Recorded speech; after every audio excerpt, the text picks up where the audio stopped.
Uunahin po natin ang verses 1 to 2. If you are a wife, you must put your husband first. Even if he opposes our message, you will win him over by what you do. No one else will have to say anything to him because he will see how you honor God and live a pure life. The context is that Peter speaking to Christian women whose husbands are not believers in the Lord. At sabi niya, kung ikaw ay isang babaeng may asawa, dapat mong inuuna ang iyong asawang lalaki.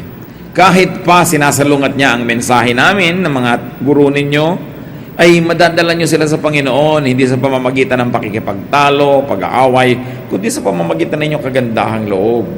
At wala nang kailangan pa mag-sermon sa kanya o magturo kung ang mga kilos niyo mismo ay kakabakasan at kakakitaan ng diwa ng Espiritu ng turo ni Kristo. Napakagandang paalala noon, magpahanggang ngayon. That an attractive wife here prioritizes her husband. Kung hindi ka rin lamang handa na ang isang lalaki maging priority ng iyong buhay, huwag kang mag-asawa, huwag mo siyang pakasalan. Ganon din yung lalaki. Hindi ka handa na bigyan ng priority ang babaeng ito, ba't mo papakasalan? Para maabala ka lang sa mga balak mong pasyal, lakad dito at punta doon, ba't ka pa mag-aasawa? So an attractive wife or husband prioritizes the spouse. An attractive wife, according to Peter, behaves well for her husband's honor. Kailangan ng isang tunay na babaeng nananalig sa Diyos ay kapuri-puri ang pamumuhay to the point that her life honors God. That she lives above and beyond suspicion and blame, especially when it comes to marital faithfulness. Dapat ang isang babaeng may asawa ay walang ginagawang masama at mukha ring walang ginagawang masama. Hindi sapat na sasabihin, wala akong ginagawang masama. Oo nga, pero mukha meron. Nasisiraan ang dangal ng Diyos, nasisiraan ang dangal ng asawa, at gusto kong bigyan ng diin, bagamat ang detalye dito ni Pedro ay addressed to believing women, kung ang kausap niya are believing men, ganyan din ang sasabihin niya sa pakikitungan ng men na ito sa kanilang may bahay o asawang babae. Hindi sapat na walang ginagawang masama. Kahit mga anak niya, Mami, wala akong ginagawang masama. Oo nga anak, pero mukha meron. So dapat hindi ka lang mukhang walang ginagawang masama at wala talagang ginagawang masama pareho. So an attractive wife wins her husband by how she makes him feel about his importance to her.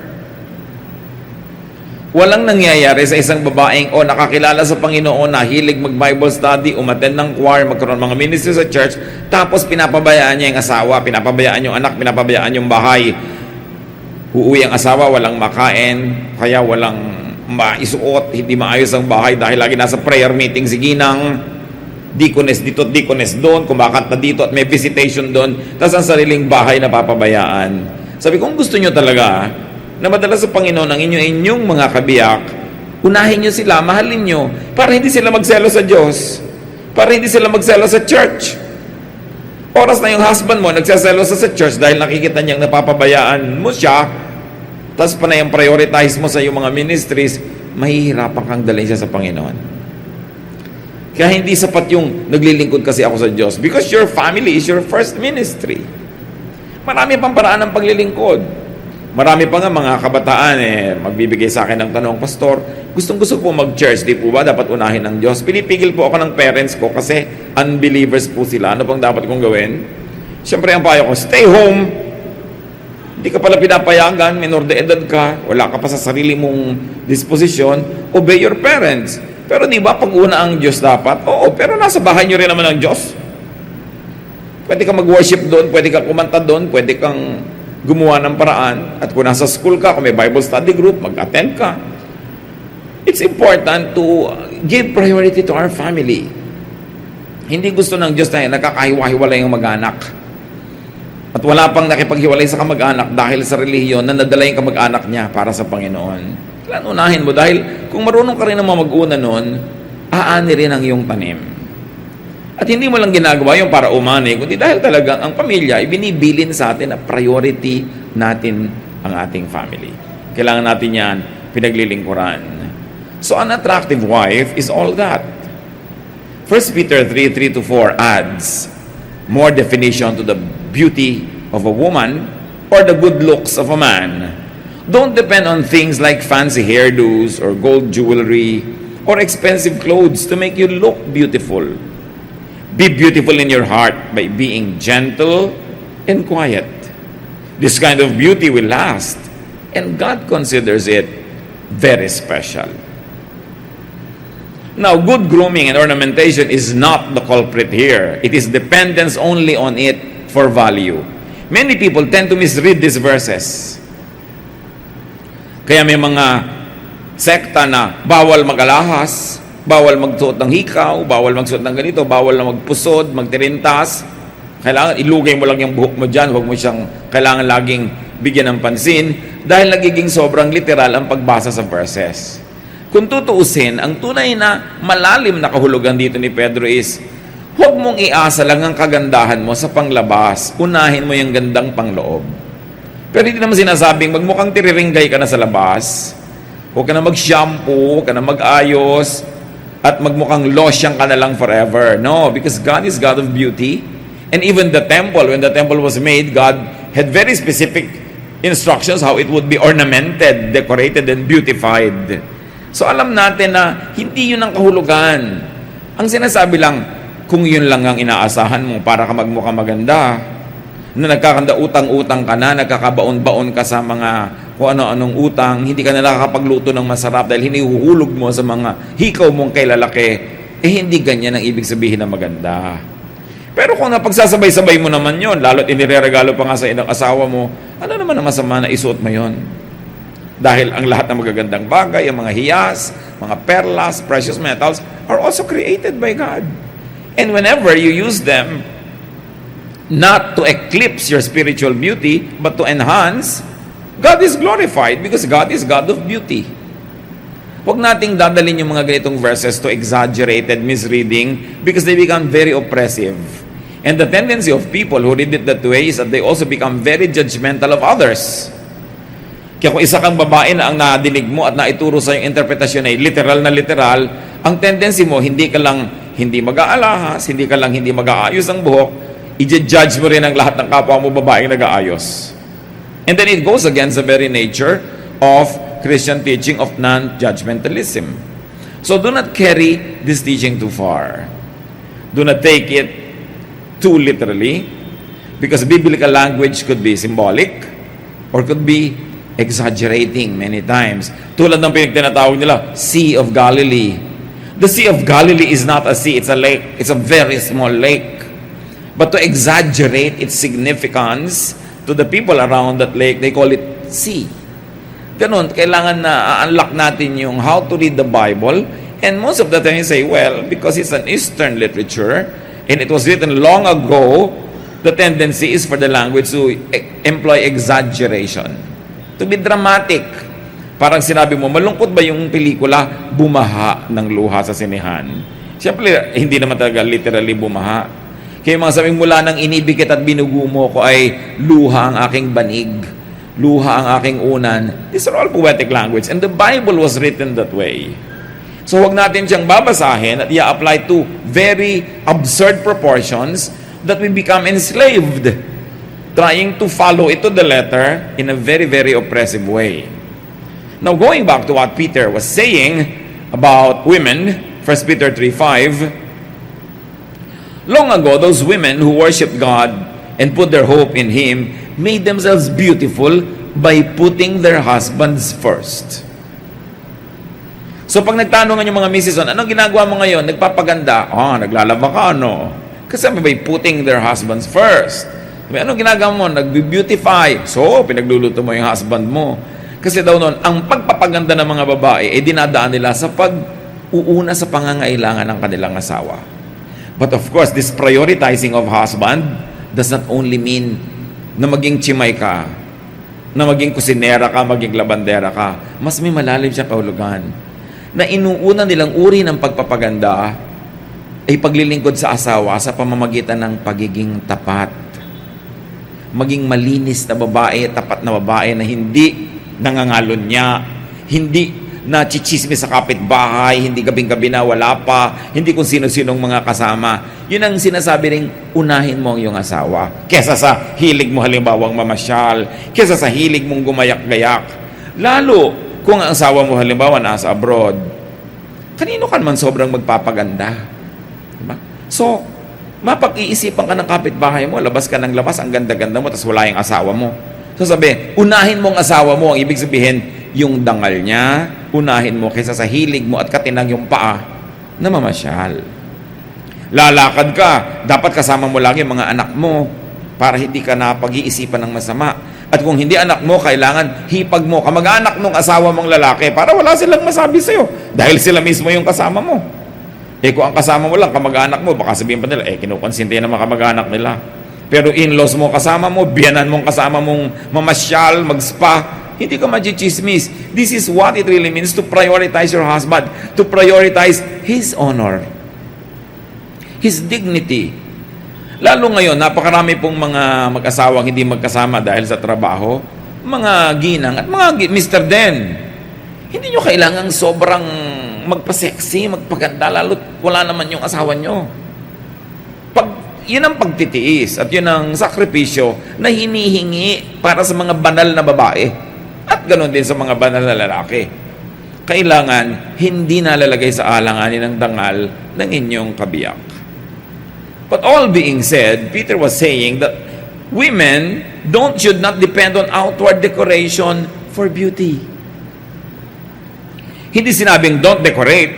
Hindi sinabing don't wear this and don't wear that. Literally, kundi don't depend on it for substance because it can never compensate for a bad character. Kahit busilak sa kaputian ng iyong suot, pero kung marumi ang iyong kalooban, baliwala yun. Kaya sinasabi, unahin mo character development. O meron kang limited time para magpaganda ng kutis o magbasa ng Biblia, dapat unahin mo yung pampaganda ng iyong espiritu. Pero kung meron ka naman talaga magaling na time management, pagsasabay mo naman yan Hindi naman kailangan mamili lang ng isa sa dalawa. Kailangan lang time management. Isipin nyo, lalo yung mga mahilig mag-beauty parlor, ilang oras na nasa beauty parlor ng isang tao, ilang oras ka nagbabasa ng Biblia, ilang oras ka nagko-quiet time, gaano katagal na nag-uubos ang panahon sa pagpapatuwid ng buhok na kulot at sa pagkukulot ng buhok na tuwid. Diba? Sa pagpapalight ng color ng dark hair at sa pagpapadark naman ng light. Gaano karaming oras ang nauubos sa pagpapantay ng mga kilay na hindi magkapantay-pantay? Gaano karaming oras ang nauubos kahit ng mga lalaki sa pagpapaganda ng mga katawan? Hindi yun masama. Pero ang point, dapat naman mas marami kang oras inuubos sa pagpapatalino ng utak mo, pagpapadami ng iyong alam, at pagpipigil sa sarili para yung karakter na maganda, matino, maayos, ang siyang mangibabaw. So how much of our time, our talent, our treasure do we invest in things that are purely physical and will not last? You know that beauty does not last. Yung nagkukulay ng buhok, 2 linggo pa lang lumalabas na ulit mga puti doon sa may roots. It really doesn't last. So mahalaga, karakter, sabi, dahil sa tingin daw ng Diyos, yun ang mahalaga. And this requires no financial expense. Yung character development. So don't let what is seen outside define your beauty. Pag sinabing, uy, kilala mo ba yung asawa ni alin yung mahaba ang buhok o yung alin yung mabait? Diba? Alin yung ang laki-laki ng hikaw o yung matulungin? Anong klaseng impression ang ginagawa natin?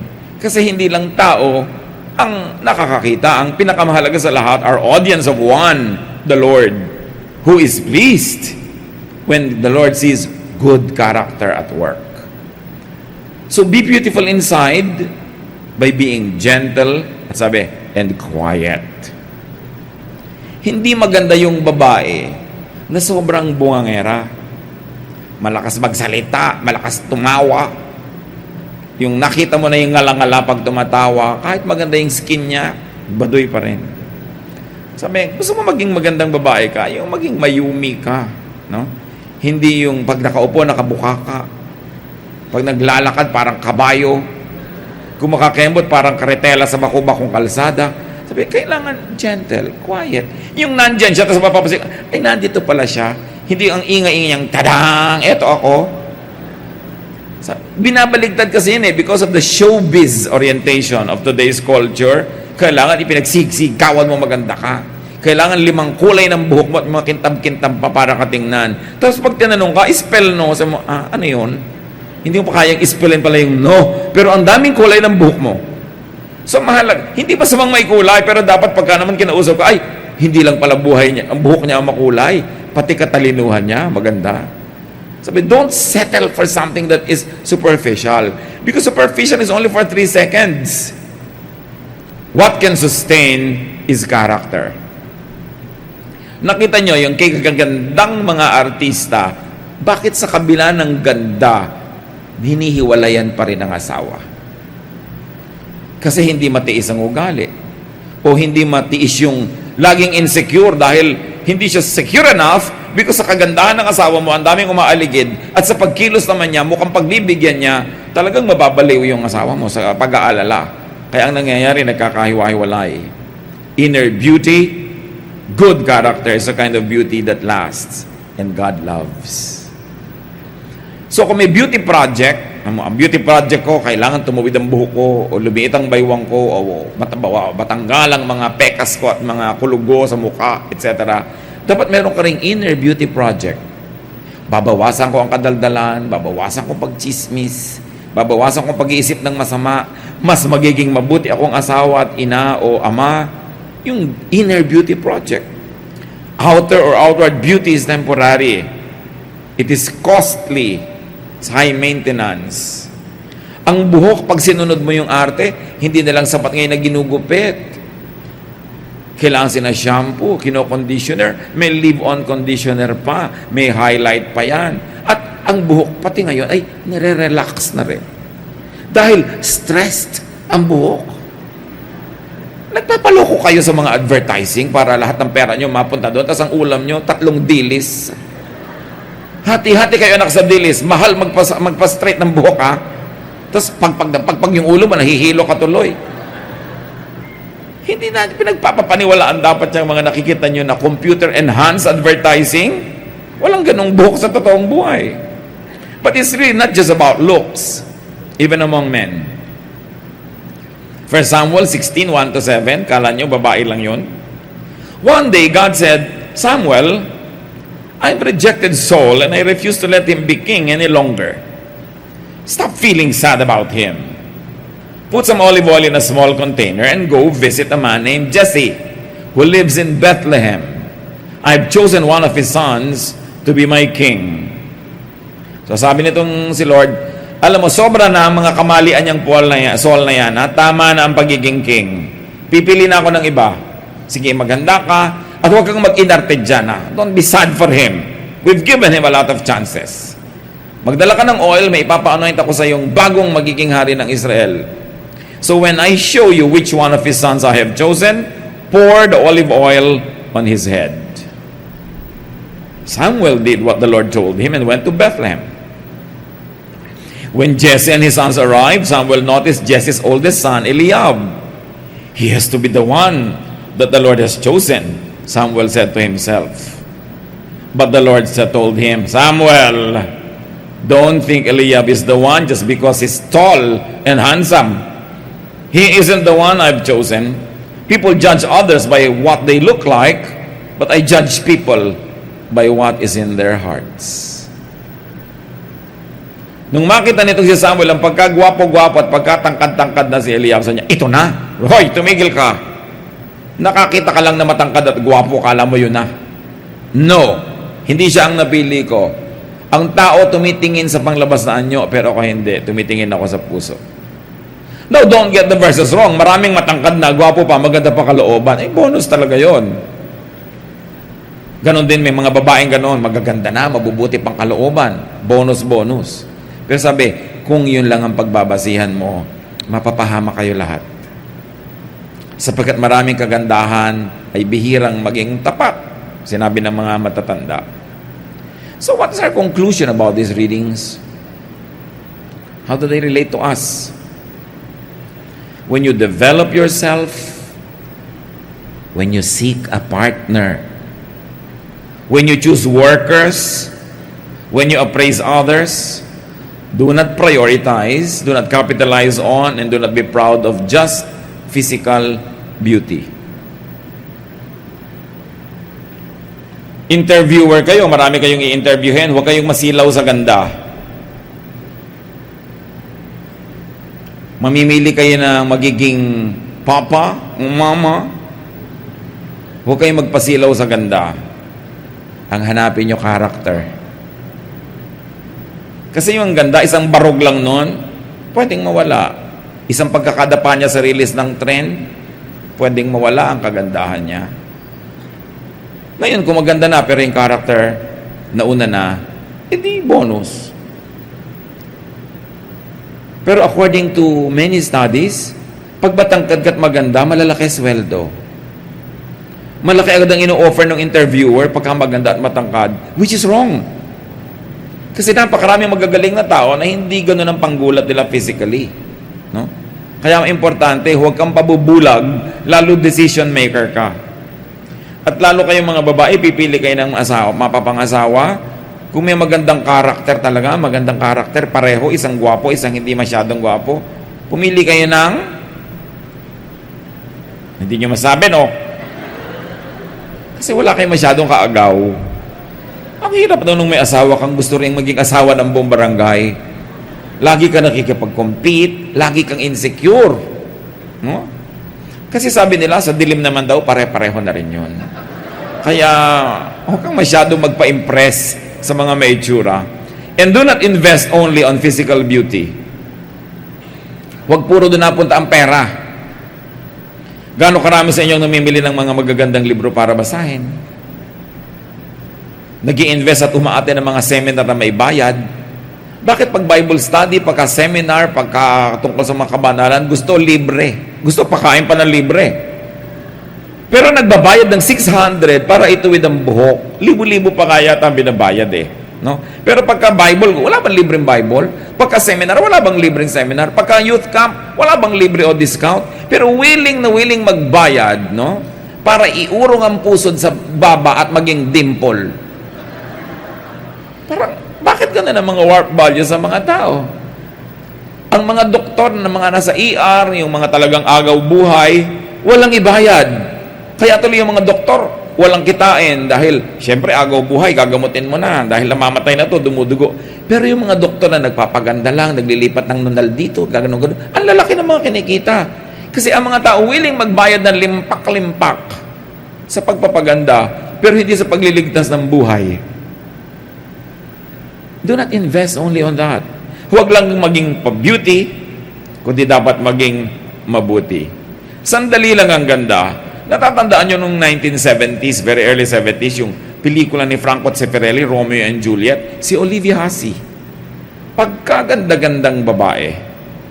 Nakakila panood yung pelikulang yan, Romeo and Juliet, eto na siya ngayon. Huwag kayong tumingin sa katabi nyo, hindi siya si Olivia Hussey. Si Leonard Whiting, yung Romeo, ganito siya noon. Ngayon, ganun. Hindi naman nila kasalanan. Dahil ito, umandar ang edad eh. Gravity worked and did its part. At lahat ng maganda magkakaganyan din. Sa katunayan, ang ganda sa sandali. Parang tanghaling tapat lang. Ang bilis lumampas. Ang tunay na kagandahan ng isang babae sa isang lalaki, wala pang 10 taon. Kaya nakikita mo kami sa, ay, tumawid na siya. Yung matanda na siya. Yung may tatawirin ka kasi na biglang matanda ka na. Wala kang magagawa tungkol doon. At habang hinahabol mo ng surgery yan, na lahat ng mata ng 5 babae sa inyo makakabuka na, no? Pare-pareho pala kayo ng surgeon. Mamaya lahat ng babae sa isang bayan magkakamuka. Kasi isa yung gumugupit ng mukha nila. Gusto nyo yun, walang karakter? Tapos tawang-tawa ka na, sabi mo, kasi hindi ka pwedeng humalakak, baka mapilas ang mukha mo. Bakit papahirapan ng sarili? Ang ganda-ganda ng babae na umiidad na alam mong may pinagkatandaan, nagpalaki ng anak, naging mabuting babae. Tapos kikitingnan mo yung kamay, mga puro kulubot-kulubot, kasi maraming nilaban, maraming pinlansya, maraming talsik ng mantika. Sa totoo lang, yun talaga ang magandang babae. Magtataka ka sa nagkaanak at nagkaasat, ang ganda-ganda pa rin, liban na lang super bilyonarya, maraming mga katulong. Anong mga hindi mo ginawang trabahong bahay, bakit ganyan ka pa rin kakainis? Hindi yun katangian. Maaaring isang malaging kapitasan yun na marami kasi purong pinabayaan. Liban nila ang galing mo rin mag-maintain. Meron namang gano'n, talagang ang galing na ina, tas ang galing pa rin ang kagandahan niya. Yan ang mga tinatawag nating super bonus. Pero among ordinary mortals like us, talagang pagtatrabaho, paglilingkod, bumubukol, pumepeklat. At yun ang talagang church. Kaya may mga bayani na may mga halimbawa na tamaan ng bala, may mga peklat, hindi nila ipinapaayos. Kasi yun ang badge of their heroism. Isang patunay na meron sila naging mga paglilingkod. Di ba parang wala ka namang karakter na ang tanda-tanda mo na wala man lang mark yung mukha mo? Kasi bawat mark ng mukha is a story. Is history. So, kailangan appreciatein natin yun. Bakit kaya ang pangit ng kamay niya? Ay, hindi pala pangit ang kamay niya. Kasi mukhang kamay na nagtrabaho. Appreciate. Yung mga asawa naman kasi, pagka nahawi-hipon niya na yung mga wife niya, yung mga kamay nila magaspang, ba't bigla na binibitawan? Diba? Dapat mong lalong masahihin dahil naglalaba pala siya, namamalansya, nagluluto. Alam niyo yung maghiwa-hiwa ka lang at kung ano, sari-sari talaga nangyayari sa kamay mo. It's important. Huwag tayong magpadala sa standard ng sanlibutan. Huwag tayong magpauto sa advertising. Huwag nating gayahin ang mga artista na 70 years old na, mukha pang 30. It's a joke. Yung generic face, magkakamukha, it's a joke.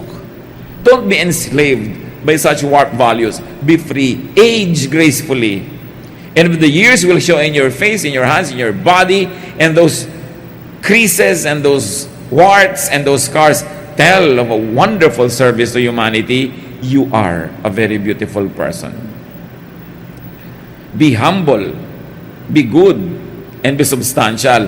Kung nagkataong maganda ka pa outwardly. Pero huwag mainggit sa maganda. Magtatabla din kayo balang araw. Sa mga balang araw, magiging magkamukha din tayo. It's good to be beautiful, but what is good will soon be more beautiful. Kaya yung mga ibang mag-asawa lalong nagmamahalan kasi nakikita mo yung character. Nakikita mo yung willingness niya na magsakripisyo para sa iyo o sa iyong mga anak. Lalong kakalapit ang loob. Sino yung mga mag-asawa nagkakalayo ang loob? Yung habang lumaandar ang panahon, nakikita mo, unselfish pala nitong napang-asawa ko. Sobra pa ng makasarili to. Wala na kaming makain, inubo sa bleaching ng tuhod niya. Diba? Yung ayaw niyang masira ang korte ng breast niya, ayaw mag-breastfeed. Para kanino ba yung breast mo? Para sa mga kanto boy? Para maganda ang masipulan habang lumalakad ka sa kalsada? Hindi ba para sa mga anak mo at asawa? Kaya naman yung isa kong kakilala, sabi niya, alam mo, ang ganda-ganda ng boobs ko ng dalaga. Ako, tingin mo parang nalaglag ngayon na nilugaw. Paano naman, ilang anak ko na ang naglambitin dyan, kasama pa ang asawa ko. Sabi nga, abi talagang naglingkod na boobs ito. Hindi ba? Dapat nagawa ng monumento. Pero ang gandang-ganda ko, wala namang nagawang lingkod. So, wag niyong ikinakahiya kung parang nilugaw na umuho. Di ba? Ganun talaga. Ang mahalaga talagang naglingkod sa yung buong sambahayan. Pero siyempre, mainam na kung mabuti ka na, mabeauty pa. Nakakapag-maintain ka. Pero walang kwenta kung mabeauty lang. Pero hindi mabuti. Masama kung ang pagpapabeauty ay hindi tuloy nagiging mabuti dahil naubos yung energy para doon. So pagandahin ang kaluluwa at ang espiritu. Pagandahin ang ugali kasi yun ang tinitingnan ng Diyos. Pagandahin ang pagkatao. Invest in your inner beauty. Kung nagme-maintain ka, nag-exfoliate ng balat, pumili ng mabuti. Always prioritize character. And always prioritize the honor of your spouse more than what you itch to do. That is what it means to prioritize our families. And that is high worship. That is pure religion. To be very good to your spouse, to your children. God loves it. Ama namin, pakasuriin niyo po kami, Panginoon, kung nadadaya kami kumisan ang sanlibutan. While we know that it is good to have good grooming, to be neat, to be presentable, teach us where it should end. Turuan mo kami, Panginoon, na magbigay ng hangganan sa pagiging sobrang makalupa at makakatawan lang. Ganon din turuan mo kami, Lord, sa pag-appreciate ng aming kapwa. Na mas pahalagahan naming tingnan ang ganda ng kanilang ugali at pagkatao kaysa panglabas lang. Huwag kaming marahuyo, Panginoon, huwag kaming madaya at malasing sa nakikita ng mata. Na pati ang propetang si Samuel ay muntik ng madaya. Nung makakita siya ng matangkad at magandang lalaki, akala niya yun na yung choice niyo. At kung meron sa amin mga kapatiran, Panginoon, na wala nung mga assets na yon na ipinagdiriwang ng sanlibutan, pero meron mga internal, spiritual, emotional, intellectual assets, turuan mo kami, Lord, to find value in ourselves, not to be inferior, not to be envious of others, not to compare ourselves with others, but to continue, Lord, to be thankful that you have given us spiritual, emotional, and intellectual assets. Turuan mo rin kaming pahalagahan yon sa aming kapwa. Magbulay-bulay tayo sa madali, mga kapatid, kung ano ang kahulugan ng mga paalalang ito sa ating buhay. Kung sino ang pinapahalagahan natin, yung bang better looking na anak kaysa doon sa hindi masyadong good looking by the standards of the world. How do we judge our employees, people around us? We are spiritual people. Get beyond the body and get to